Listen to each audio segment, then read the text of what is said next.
سمجھ جاتے ہیں، جو آتے ہی نہیں ہیں سمجھتے ہی نہیں۔ اللہ، جب ہم کسی عالم کے پاس جاتے ہیں، کوئی ہم کو اللہ کا رستہ دکھاؤ، وہ کہتا ہے کہ شریعت اپناؤ، یہی کہتا ہے نا، تو بات صحیح ہے۔ سنی عالم کے پاس جائیں گے، وہ بھی کہے گا شریعت اپناؤ۔ وہ دیوبندی کے پاس جاتے ہیں، وہ بھی کہتا ہے شریعت اپناؤ۔ حتیٰ کہ مرزئی بھی کہتا ہے شریعت اپناؤ۔ سارے فرقے والے کہتے ہیں شریعت اپناؤ۔ پھر ہم کہتے ہیں اگر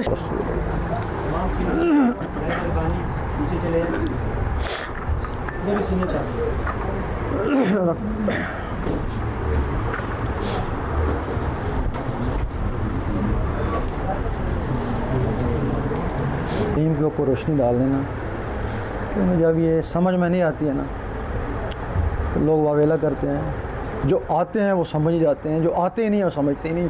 اللہ، جب ہم کسی عالم کے پاس جاتے ہیں، کوئی ہم کو اللہ کا رستہ دکھاؤ، وہ کہتا ہے کہ شریعت اپناؤ، یہی کہتا ہے نا، تو بات صحیح ہے۔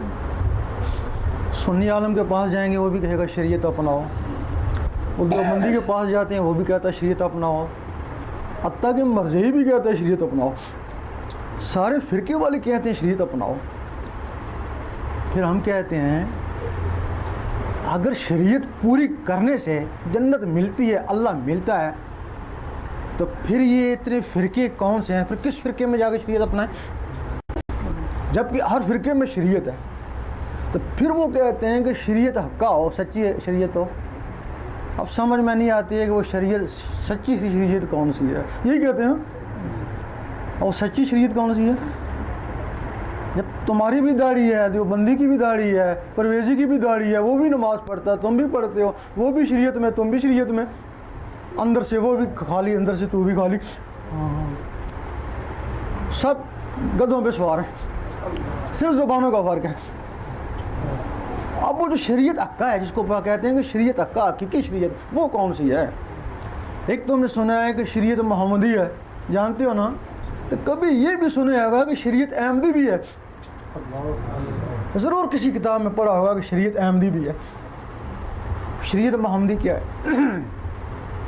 اس دنیا میں، اس ناسوت میں لوگ حضور پاک کو محمد صلی اللہ علیہ وسلم کے نام سے پکارتے ہیں۔ آپ چونکہ اس دنیا میں جسم سے آئے، اب جو جسم سے نماز روزہ کریں گے نا، وہ شریعت محمدی ہے نا۔ اللہ، نہیں سمجھے؟ اس میں سارے فرقے والے ہیں۔ اب یہاں شریعت محمدی ہے، اور وہ جو اوپر ہے نا، جہاں روحیں رہتی ہیں، ملکوت ہیں، وہاں حضور پاک کو احمد کے نام سے پکارتے ہیں۔ وہاں شریعت احمدی ہے۔ آپ وہاں تم تو نہیں جا سکتے نا، جو وہاں پہنچ جائے وہ شریعت احمدی میں چلا گیا، وہ شریعت حقیقی ہے نا۔ اللہ، تو وہاں کیسے جاؤ گے؟ تم نہیں جا سکتے، آسمانوں پہ تم کیسے جاؤ گے؟ وہ جو تمہارے اندر روح ہے نا، وہ جائیں گی نا۔ اللہ، جب تم روح کو طاقتور کرو گے تو وہ روح وہاں جائیں گی۔ یہاں بھی حضور پاک نماز پڑھاتے تھے، پڑھاتے ہیں، اور وہاں بھی نمازیں پڑھاتے ہیں، وہاں بھی شریعت ہے۔ تو ہاں، وہاں جب تمہاری روحیں بعد جماعت نماز پڑھیں گی تو وہ شریعت حق ہے نا۔ اللہ، وہ صرف اسی کو میسر آتی ہے جس کو اللہ چاہتا ہے، وہ سب کو میسر نہیں آتی ہے۔ وہی شریعت ہے، اگر میسر آ جائے تو جنتی جنتی ہے، اللہ ہی والا۔ اللہ، اب چونکہ اس شریعت کا تعلق روحوں سے ہے، یہ جسم نہیں جا سکتا، روحیں جاتی ہیں۔ اب روحوں کو طاقتور کرنا ہے نا، اس شریعت کے لیے جنگل میں جانے کی ضرورت نہیں ہے۔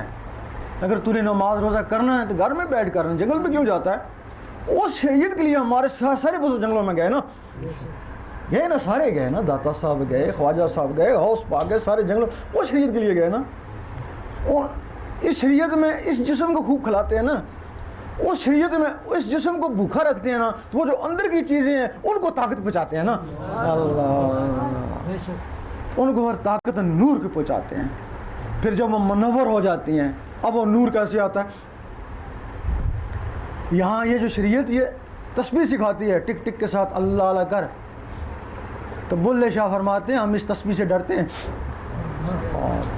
کہ یہ اس تصویر سے ڈرتے ہیں تو کہتے ہیں ہم اس نماز سے بھی ڈرتے ہیں، یہ تو نقلی نماز ہے، یہ ہر کوئی پڑھ لیتا ہے۔ اللہ، جب یہ تصویر ٹک ٹک کرتی ہے اس کے ساتھ اللہ اللہ ملاتے، وہ اللہ اللہ کے ٹکراؤ سے نور بنتا ہے، لیکن انگلیوں میں نا، اندر تو نہیں ہے نا۔ بعض لوگ بیٹھ کے ہلکا کرتے ہیں، اللہ اللہ کرتے ہیں، وہ بھی نور بنتا ہے، وہ زبان سے باہر ہے نا، اندر تو وہ بھی نہیں ہے نا۔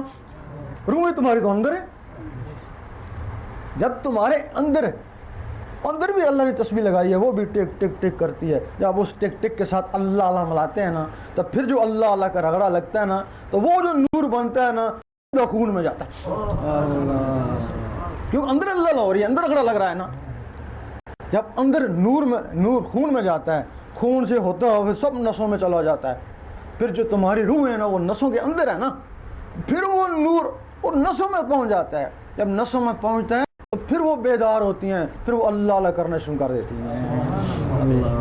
پھر جب وہ اللہ اللہ کرنا شروع کر دیتی ہیں، پھر 24 گھنٹے اللہ اللہ، 24 گھنٹے اللہ اللہ، پھر اللہ اللہ کا نور اس دل میں جمع ہو جاتا ہے۔ جب اس دل میں جمع ہو جاتا ہے، اب تم سوتے رہنا اور روحیں اپنے اللہ اللہ کرتی رہیں گی، اور دل بھی اللہ اللہ کرتا رہے گا۔ اب تمہیں اللہ نے اس شریعت والے کو نہیں کہا کہ تو ہر وقت میرا ذکر کر، تجھے نہیں کہا، تو اس شریعت محمدی میں شریعت احمدی والے کو کہا ہر وقت ذکر کر، اٹھتے بیٹھتے کرتے لیتے بھی میرا ذکر کر۔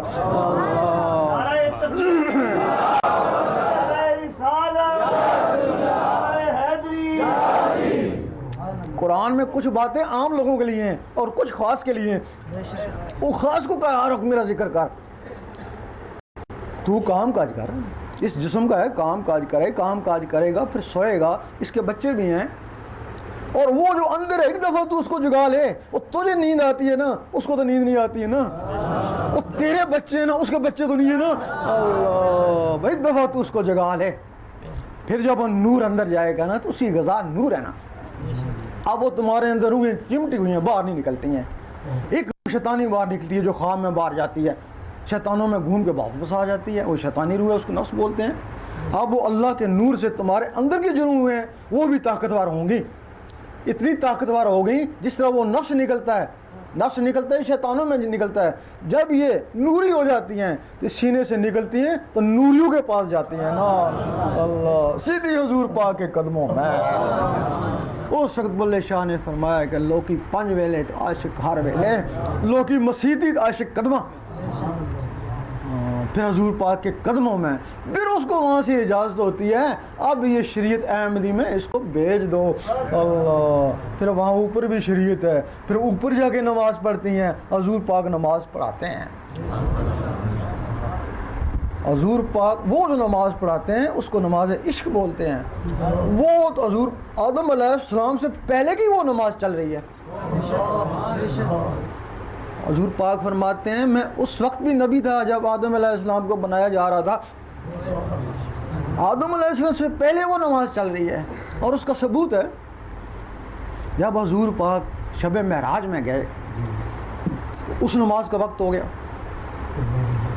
آپ نے وہ نماز بیت المقدس میں پڑھائی، سب نبیوں کی روحوں کو وہ نماز بیت المقدس میں پڑھائی نا، حکم ہوا چلو یہیں بیت المقدس میں نماز پڑھا لو، وہ نماز اوپر بیت المعمور میں ہوا کرتی تھی۔ اب رہا سوال کہ اس نماز کے بعد حضور پاک اوپر گئے نا، تو وہ جو نماز ملی پھر وہ کس کے لیے ملی؟ وہ امت کے لیے ملی۔ اللہ، کیونکہ وہ بعد میں اوپر گئے نا، یہ نماز پڑھا کے گئے نا، تو پھر وہ نماز کس کے لیے ملی؟ وہ امت کے لیے ملی، وہ شریعت محمدی کہلائی، جو پہلے ہی پڑھتے تھے وہ شریعت احمدی ہے۔ پھر یہ تمہاری روحیں جب اوپر جائیں گی، وہاں بیت المعمور میں ان کی نماز ہوتی ہے، وہ ساری نہیں اٹھائیں گی جب تک اللہ جواب ہی نہ دے۔ اللہ سبحان ربی اللہ سبحان ربی اللہ، پھر جواب آئے گا اللہ بیک یا آپ دی، پھر وہ سر اٹھائیں گے نا، وہ نماز ہے جس میں اللہ جواب دے گا کہ میں نے تجھے قبول کر لیا۔ اب اس کے لیے ضروری نہیں ہے کس فرقے کا ہے، اس کے لیے ضروری بھی نہیں ہے کوئی ہندو ہے سکھ ہے عیسائی ہے، اس کے لیے بھی ضروری نہیں ہے، بس اللہ کا بھیجا ہوا بندہ ہے جس کے اندر وہ روحیں باہر نکل کے چلی گئیں، ہر وقت اللہ اللہ کرنے سے ان میں اللہ کا عشق پیدا ہو جائے گا نا، تو روحیں جب جائیں گی تو وہیں جا کے نمازیں پڑھیں گی.